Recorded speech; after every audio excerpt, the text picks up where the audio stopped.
दोस्तों नमस्कार। आज हम पंडित चंद्रधर शर्मा गुलेरी जी द्वारा लिखी कहानी उसने कहा था पढ़ेंगे।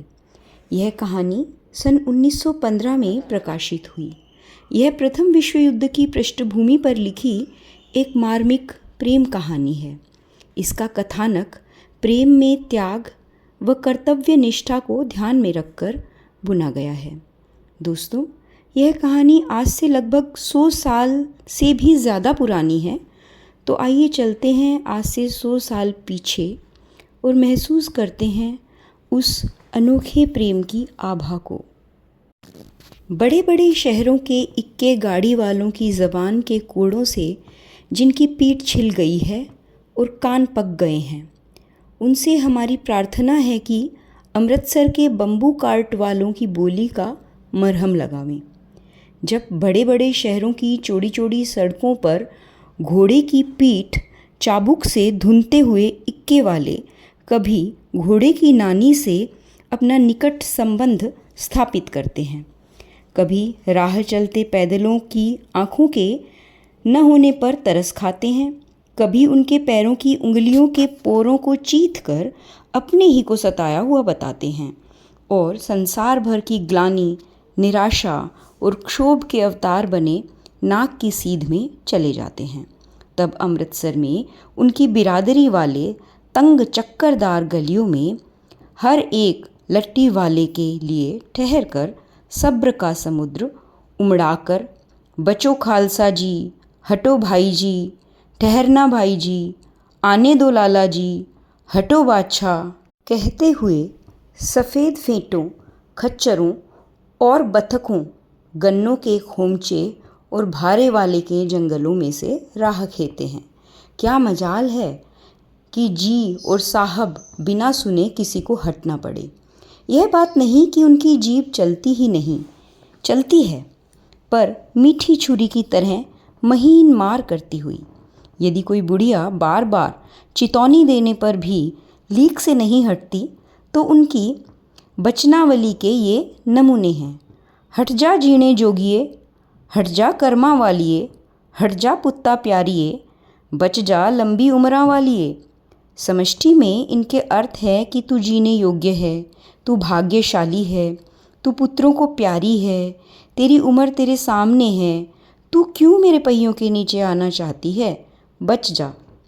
ऐसे बम्बू कार्ट वालों के बीच में होकर एक लड़का और एक लड़की चौक की एक दुकान पर आ मिले।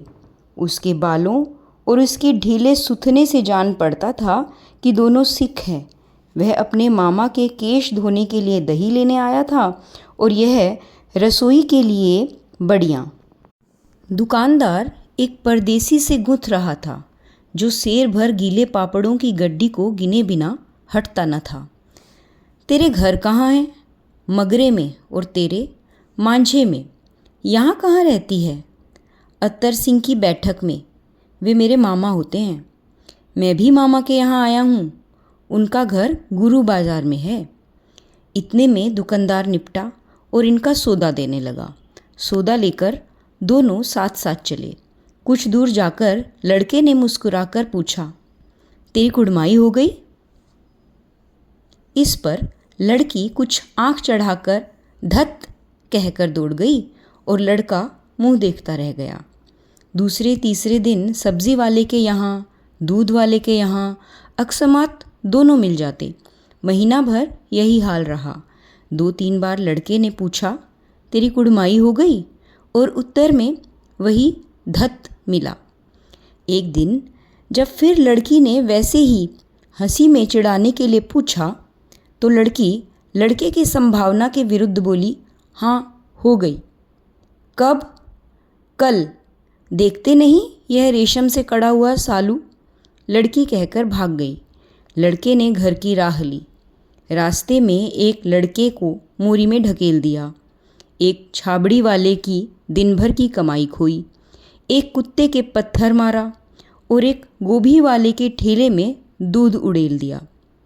सामने से नहाकर आती हुई किसी वैष्णवी से टकराकर अंधे की उपाधि पाई। तब कहीं घर पहुंचा। अब यहाँ से मित्रों कहानी का दूसरा दृश्य शुरू होता है। राम राम, यह भी कोई लड़ाई है। दिन रात खंडकों में बैठे हड्डियां अकड़ गई। लुधियाने से 10 गुना जाड़ा और मेह और बर्फ ऊपर से, पिंडलियों तक कीचड़ में धंसे हुए हैं। ज़मीन कहीं दिखती नहीं। घंटे 2 घंटे में कान के पर्दे फाड़ने वाले धमाके के साथ सारी खंदक हिल जाती है और 100 गज धरती उछल पड़ती है। इस गैबी गोले से कोई बचे तो लड़े। नगरकोट का जलजला सुना था। यहाँ दिन में 25 जलजले होते हैं। जो कोई खंदक के बाहर साफा या कुहनी निकल गई तो चटाक से गोली लगती है। न मालूम कोई बेईमान मिट्टी में लेटे हुए हैं या घास की पत्तियों में छिपे रहते हैं। लहना सिंह और 3 दिन है। 4 तो खंदक में बिता ही दिए। परसों रिलीफ आ जाएगी और फिर 7 दिन की छुट्टी। अपने हाथों झटका करेंगे और पेट भर खा सो रहेंगे। उसी फिरंगी मेम के बाग में मखमल का सा हरा घास है। फल और दूध की वर्षा कर देती है। लाख कहते हैं दाम नहीं लेती। कहती है तुम राजा हो, मेरा मुल्क बचाने आए हो। 4 दिन तक पलक नहीं झपी। बिना फेरे घोड़ा बिगड़ता है और बिना लड़े सिपाही। मुझे तो संगीन चढ़ाकर मार्च का हुक्म मिल जाए, फिर 7 जर्मनों को अकेला मार के न लौटूं तो मुझे दरबार साहब की देली पर मत्था टेकना नसीब ना हो। पाजी कहीं के कलों के घोड़े संगीन देखते ही मुंह फाड़ देते हैं और पैर पटकने लगते हैं। यूँ तो 30-30 मन का गोला फेंकते हैं। उस दिन धावा किया था, 4 मील तक एक जर्मन नहीं छोड़ा था। पीछे जनरल ने हट जाने का कमान दिया, नहीं तो सीधे बर्लिन पहुंच जाते। क्यों? सूबेदार हजारा सिंह ने मुस्कुराकर कहा, लड़ाई के मामले में जमादार या नायक के चलाए नहीं चलते। वे बड़े अफसर दूर की सोचते हैं। 300 मील का सामना है, एक तरफ बढ़ गए तो क्या होगा? सूबेदार जी सच है, लहना सिंह बोला, पर क्या करें, हड्डियों हड्डियों में तो जाड़ा धस गया है। सूर्य निकलता ही नहीं और खाई में दोनों तरफ से चंबे की बावलियों के से सोते झर रहे हैं। एक धावा हो जाए तो गर्मी आ जाए। उद्यमी उठ, सिगड़ी में कोयले डाल। वजीरा, तुम 4 जने बाल्टियां लेकर खाई का पानी बाहर फेंको। मानसिंह, शाम हो गई है, खाई के दरवाजे का पहरा बदल दे।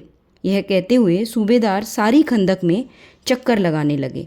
वजीरा सिंह पलटन का विदूषक था।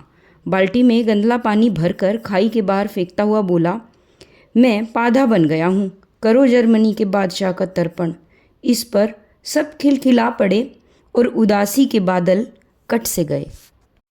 लहना सिंह ने दूसरी बाल्टी भरकर उसके हाथ में देकर कहा, अपनी बाड़ी के खरबूजों में पानी दो।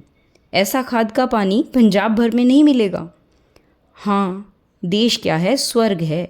मैं तो लड़ाई के बाद सरकार से 10 गुमा ज़मीन यहीं मांग लूँगा और फलों के बूटे लगाऊंगा। लाड़ी हुर्रा को भी यहाँ बुला लोगे या वही दूध पिलाने वाली फिरंगी मेम? चुप कर, यहाँ वालों को शर्म नहीं। देश देश की चाल है। आज तक मैं उसे समझा न सका कि सिख तंबाकू नहीं पीते। वह सिगरेट देने में हट करती है, वोटों में लगाना चाहती है और मैं पीछे हटता हूँ तो समझती है कि राजा बुरा मान गया, अब मेरे मुल्क के लिए लड़ेगा नहीं। अच्छा, अब बोधा सिंह कैसा है? अच्छा है, जैसे मैं जानता ही न हूँ। रात भर तुम अपने कंबल उसे उड़ाते हो और आप सिगड़ी के सहारे गुजर करते हो। उसके पहरे पर आप पहरा दे आते हो।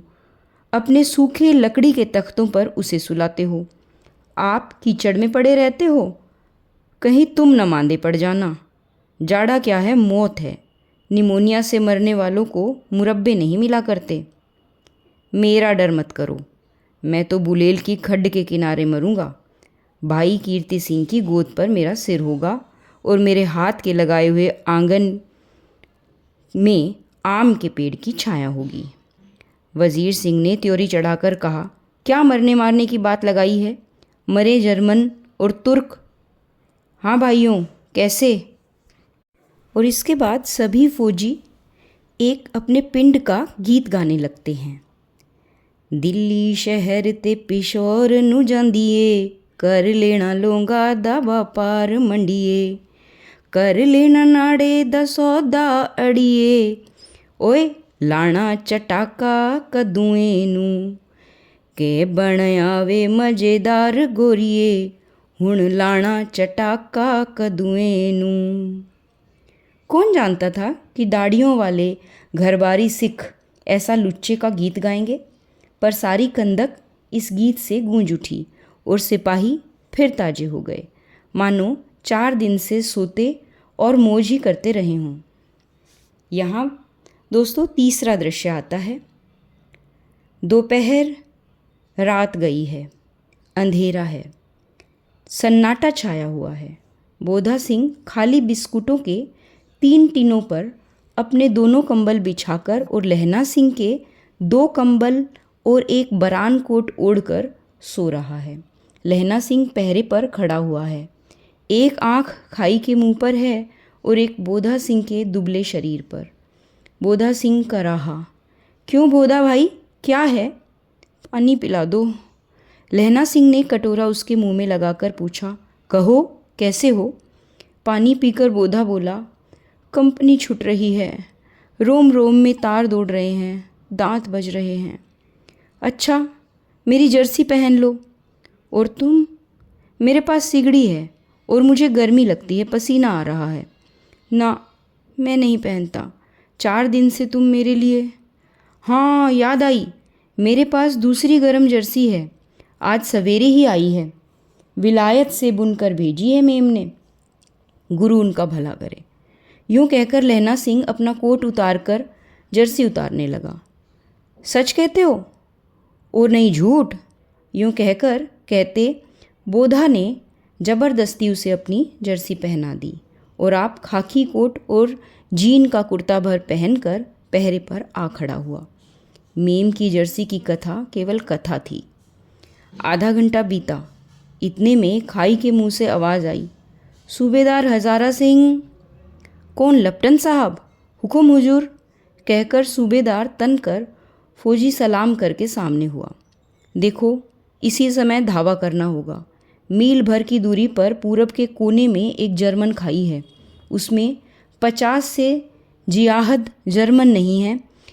इन पेड़ों के नीचे नीचे 2 खेत काट कर का रास्ता है, 3-4 घुमाव है, जहाँ मोड़ है वहाँ 15 जवान खड़े कर आया हूँ। यहाँ तुम 10 आदमी छोड़कर सबको साथ लेकर उनसे जा मिलो, खंदक छीनकर वहीं, जब तक दूसरा हुक्म न मिले डटे रहो, हम यहाँ रहेगा, जो हुक्म। चुपचाप सब तैयार हो गए। बोधा भी कंबल उतारकर चलने लगा। तब लहना सिंह ने उसे रोका। लहना सिंह आगे हुआ तो बोधा के बाप सूबेदार ने उंगली से बोधा की ओर इशारा किया। लहना सिंह समझकर चुप हो गया। पीछे 10 आदमी कौन रहे, इस पर बड़ी हुज्जत हुई। कोई रहना न चाहता था। समझा बुझाकर सूबेदार ने मार्च किया। लपटन साहब लहना की सिगड़ी के पास मुंह फेर कर खड़े हो गए और जेब से सिगरेट निकालकर सुलगाने लगे। 10 मिनट बाद उन्होंने लहना की ओर हाथ बढ़ाकर कहा, लो तुम भी पियो। आंख मारते मारते लहना सब समझ गया। मुंह का भाव छिपाकर बोला, लाओ साहब। हाथ आगे करते ही उसने सिगड़ी के उजाले में साहब का मुंह देखा। बाल देखो, तब उसका माथा ठनका। लपटन साहब के पट्टियों वाले बाल एक दिन में ही कहीं उड़ गए और उनकी जगह कैदियों के कटे बाल कहाँ से आ गए? शायद साहब शराब पिए हुए हैं और उन्हें बाल कटवाने का मौका मिल गया है। लहना सिंह ने जांचना चाहा। लपटन साहब 5 वर्ष से उसी रेजिमेंट में थे। क्यों साहब, हम लोग हिंदुस्तान कब जाएंगे? लड़ाई ख़त्म होने पर। क्यों? क्या ये देश पसंद नहीं? नहीं साहब, शिकार के वे मज़े यहाँ कहाँ। याद है पारसाल नकली लड़ाई के पीछे हम आप जगाधरी ज़िले में शिकार करने गए थे। हाँ हाँ, वही जब आप खोते पर सवार थे और आपका खानसामा अब्दुल्ला रास्ते के एक मंदिर में जल चढ़ाने को रह गया था। बेशक पाजी कहीं का, सामने से वह नील गाय निकली कि ऐसी बड़ी मैंने कभी न देखी थी और आपकी एक गोली उसके कंधे में लगी और पुट्ठे में निकली। ऐसे अफसर के साथ शिकार खेलने में मज़ा है। क्यों साहब, शिमले से तैयार होकर उस नील गाय का सिर आ गया था ना? आपने कहा था कि रेजिमेंट की मेस में लगाएंगे। हाँ, पर मैंने वह विलायत भेज दिया। ऐसे बड़े बड़े सींग 2-2 फुट के तो होंगे? हाँ लहना सिंह, 2 फुट 4 इंच के थे। तुमने सिगरेट नहीं पिया? पीता हूँ साहब, दिया सलाई ले आता हूँ, कहकर लहना सिंह खंदक में घुसा। अब उसे संदेह नहीं रहा था। उसने झटपट निश्चय कर लिया कि क्या करना चाहिए। अंधेरे में किसी सोने वाले से वह टकराया। कौन? वजीर सिंह। हाँ, क्यों लहना, क्या कयामत आ गई? ज़रा आँख तो लगने दी होती। होश में आओ, कयामत आई है और लप्टन साहब की वर्दी पहन कर आई है। क्या? लप्टन साहब या तो मारे गए हैं या कैद हो गए हैं। उनकी वर्दी पहनकर ये कोई जर्मन आया है। सूबेदार ने इसका मुंह नहीं देखा। मैंने देखा और बातें की है। सोहरा साफ उर्दू बोलता है, पर किताबी उर्दू, और मुझे पीने को सिगरेट दिया है। तो अब मारे गए। धोखा है।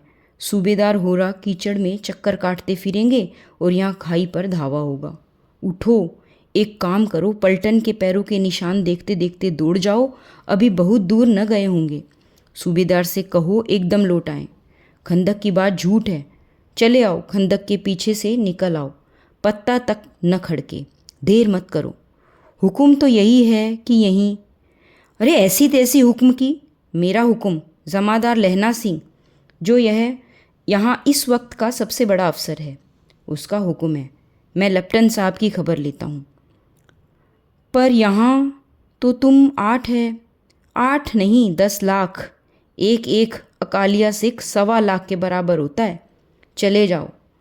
लौट कर खाई के मुहाने पर लहना सिंह दीवार से चिपक गया। उसने देखा कि लप्टन साहब ने जेब से बेल के बराबर 3 गोले निकाले, तीनों को जगह जगह खंदक की दीवारों में घुसेड़ दिया और तीनों में से एक तार सा बांध दिया। तार के आगे सूत की एक गुत्थी थी, जिसे सिगड़ी के पास रखा। बाहर की तरफ जाकर एक दिया सलाई जलाकर गुत्थी पर रखने लगे। पर इतने में ही बिजली की तरह दोनों हाथों से उल्टी बंदूक को उठाकर लहना सिंह ने साहब की कोहनी पर तान कर दे मारा। धमाके के साथ साहब के हाथ से दिया सलाई गिर पड़ी। लहना सिंह ने एक कुंदा साहब की गर्दन पर मारा और साहब आँख मीन गोट करते हुए चित्त हो गए। लहना सिंह ने तीनों गोले बीन कर खंदक के बाहर फेंके और साहब को घसीट कर सिगड़ी के पास लिटाया। जेबों की तलाशी ली। 3-4 लिफाफे और एक डायरी निकालकर उन्हें अपनी जेब के हवाले किया। साहब की मूर्छा हटी। लहना सिंह हंसकर बोला, क्यों लप्टन साहब, मिजाज कैसा है? आज मैंने बहुत बातें सीखी। यह सीखा कि सिख सिगरेट पीते हैं। यह सीखा कि जगाधरी के ज़िले में नील गायें होती है और उनके 2 फुट 4 इंच के सींग होते हैं। यह सीखा कि मुसलमान खानसामा मूर्तियों पर जल चढ़ाते हैं और लप्टन साहब खोते पर चढ़ते हैं। पर यह तो कहो, ऐसी साफ उर्दू कहाँ से सीख आए? हमारे लप्टन साहब तो बिन डेम के 5 लफ्ज़ भी नहीं बोला करते थे। लहना ने पतलून के जेबों की तलाशी नहीं ली थी। साहब ने मानो जाड़े से बचने के लिए दोनों हाथ जेब में डाले। लहना सिंह कहता गया, चालाक तो बड़े हो, पर मांझे का लहना इतने बरस लप्टन साहब के साथ रहा है। उसे चकमा देने के लिए 4 आंखें चाहिए। 3 महीने हुए, एक तुर्की मौलवी मेरे गांव आया था। औरतों को बच्चे होने का ताबीज बांटता था और बच्चों की दवाई देता था। चौधरी के बड़ के नीचे मंजा बिछाकर हुक्का पीता रहता था और कहता था कि जर्मनी वाले बड़े पंडित हैं, वेद पढ़ पढ़ कर उसमें से ही विमान चलाने की विद्या जान गए हैं। गौ को नहीं मारते, हिंदुस्तान में आ जाएंगे तो गौ हत्या बंद करा देंगे। मंडी के बनियों को बहकाता कि डाक खाने से रुपया निकाल लो, सरकार का राज्य जाने वाला है। डाक बाबू पोल्हू राम भी डर गया था। मैंने मुल्ला जी की दाढ़ी मूड़ दी थी और गांव से बाहर निकाल कर कहा था कि जो मेरे गांव में अब पैर रखा तो साहब की जेब में से पिस्तौल चला और लहना सिंह की जांग में गोली लग गई। इधर लहना की हेनरी मार्टिन के 2-2 फायरों ने साहब की कपाल क्रिया कर दी थी। धड़ाका सुनकर सब दौड़ आए। बोधा चिल्लाया, क्या है? लहना सिंह ने उसे यह कहकर सुला दिया कि एक हड़का हुआ कुत्ता आया था, मार दिया, और औरों से वह सब हाल कह दिया। सब बंदूकें लेकर तैयार हो गए। लहना ने साफा फाड़कर घाव के दोनों तरफ पट्टियां कसकर बांधी। घाव मांस में ही था। पट्टियों के कसने से लहू निकलना बंद हो गया। इतने में 70 जर्मन चिल्लाकर खाई में घुस पड़े। सिखों की बंदूकों की बाढ़ ने पहले धावे को रोका, दूसरे को रोका, पर यहाँ 8 थे। लहना सिंह तक तक कर मार रहा था। वह खड़ा था और लेटे हुए थे, और वे 17 अपने मुर्दा भाइयों के शरीर पर चढ़कर जर्मन आगे घुसे आते थे। थोड़े से मिनटों में वे अचानक आवाज़ आई, वाहे गुरु जी दी फतेह है, वाहे गुरु जी का खालसा, और धड़ाधड़ बंदूकों के फायर जर्मनों की पीठ पर पड़ने लगे। ऐन मौके पर जर्मन 2 चक्की के पाटों के बीच में आ गए। पीछे से सूबेदार हजारा सिंह के जवान आग बरसाते थे और सामने लहना सिंह के साथियों के संगीन चल रहे थे। पास आने पर पीछे वालों ने भी संगीन पिरोना शुरू कर दिया। एक किलकारी और अकाल सिखा दी फौज आई, वाहे गुरु जी दी फतेह, वाहे गुरु जी दा खालसा, सत श्री अकाल पुरख, और लड़ाई खत्म हो गई। 63 जर्मन या तो खेत रहे थे या करा रहे थे। सिखों में 15 के प्राण गए।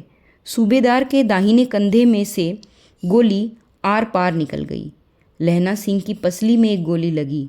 उसने घाव को खंदक की गीली मिट्टी से पूर लिया और बाकी का साफा कसकर कमरबंद की तरह लपेट लिया। किसी को खबर न हुई कि लहना को दूसरा घाव, भारी घाव लगा है।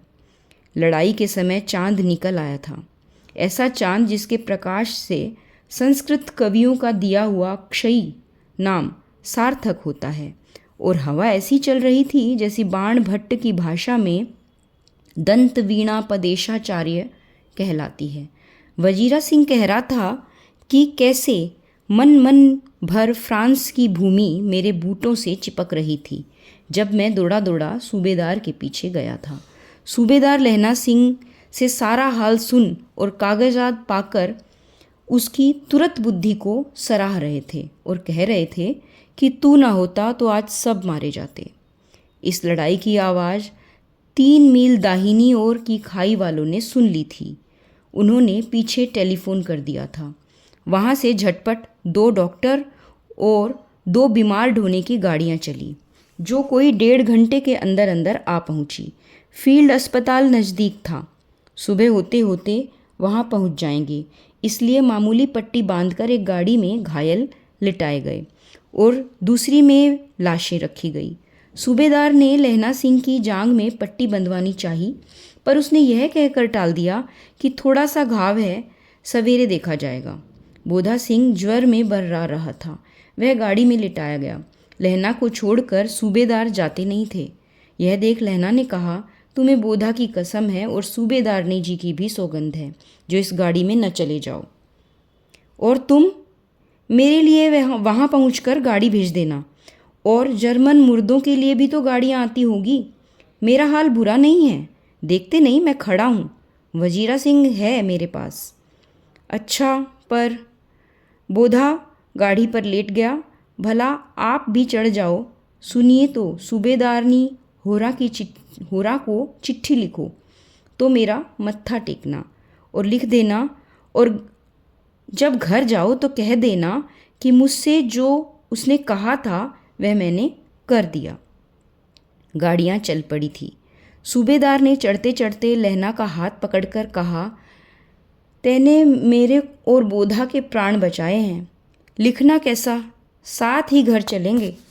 अपनी सूबेदारनी को तू ही कह देना। उसने क्या कहा था? आप गाड़ी पर चढ़ जाओ, मैंने जो कहा वह लिख देना और कह भी देना। गाड़ी के जाते लहना लेट गया। वजीरा पानी पिला दे और मेरा कमर बंद खोल दे, तर हो रहा है। मृत्यु के कुछ समय पहले स्मृति बहुत साफ हो जाती है। जन्म भर की घटनाएं एक एक करके सामने आती है। सारे दृश्यों के रंग साफ होते हैं। समय की धुंध बिल्कुल उन पर से हट जाती है। लहना सिंह 12 वर्ष का है।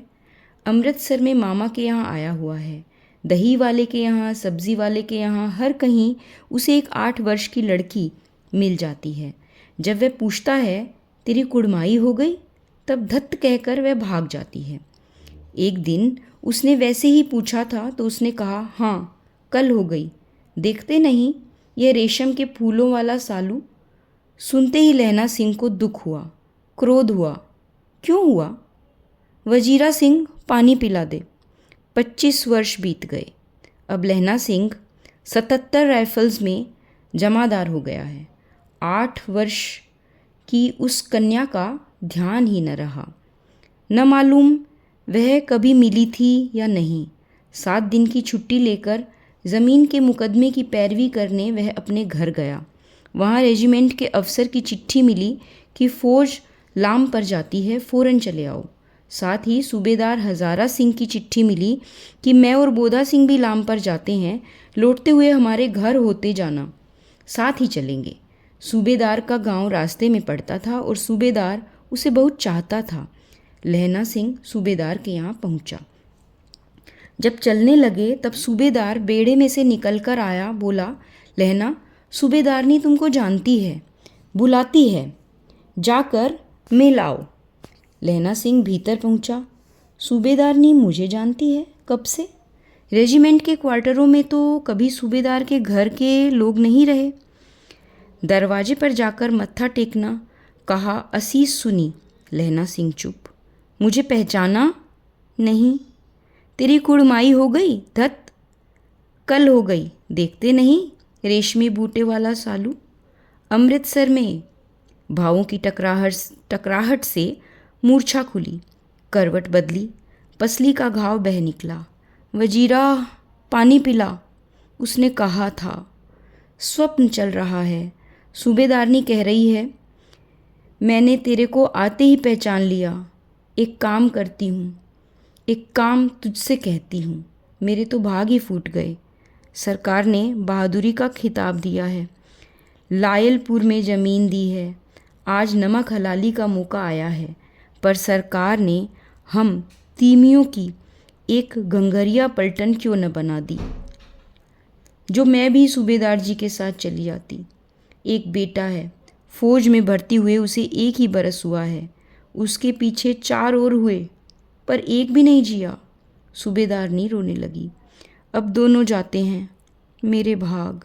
तुम्हें याद है एक दिन टांगे वाले का घोड़ा दही वाले की दुकान के पास बिगड़ गया था?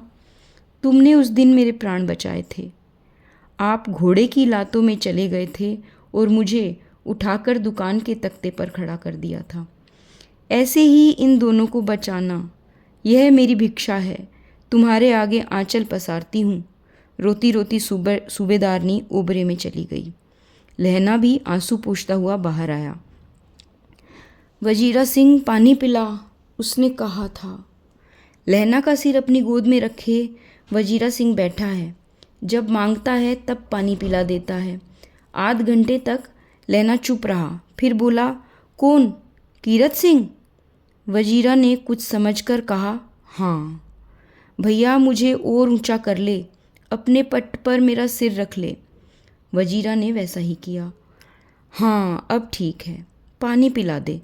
बस अब के हाड़ में यह आम खूब फलेगा। चाचा भतीजा दोनों यहीं बैठकर आम खाना। जितना बड़ा तेरा भतीजा है उतना ही ये आम है। जिस महीने में इसका जन्म हुआ था उसी महीने में मैंने इसे लगाया था। वजीरा सिंह के आंसू टप टप टपक रहे थे। कुछ दिन पीछे लोगों ने अखबारों में पढ़ा, फ्रांस और बेल्जियम